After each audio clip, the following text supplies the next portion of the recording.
দর্শক, আমাদের মাঝে মাঝে এরকম একটি ডাটা বের হয় যে ক্যালজোরিন অর্ডার এই পাশে আমার একই, কিন্তু এখানে আমার গ্যাপ থেকে গেছে। অনেক সময় আমাদের এই গ্যাপগুলো পূরণ করার প্রয়োজন পড়ে, কারণ এই গ্যাপগুলোর কারণে তো আমাদের ডাটা ঠিকঠাক কোনো আসে না। দেখতে পাচ্ছেন এই গ্যাপগুলো আমি সহজে পূরণ করতে পারি।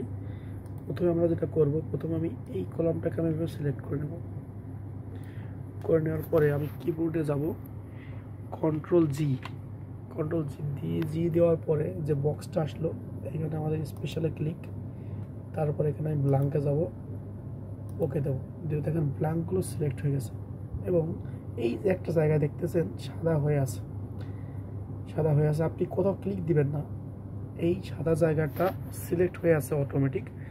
আমি এখানে সমান দেব, দিলে পর দেখেন সমানটা আসছে। আসার পরে আমি এই উপরের যে লেখাটা, এইটাকে আমি সিলেক্ট করব, উপর লেখাটা সিলেক্ট করলাম। করার পর এবার আমি কিবোর্ডে আবার আসবো, কন্ট্রোল ইন্টার একসাথে প্রেস করবো, কন্ট্রোল আর ইন্টার। দেখেন কন্ট্রোল ইন্টার প্রেস করার সাথে সাথে আমার সবগুলো নিয়ে নিয়েছে। এভাবে আপনি ফাঁকা জায়গাগুলো খুব সহজেই পূরণ করতে পারবেন। ধন্যবাদ।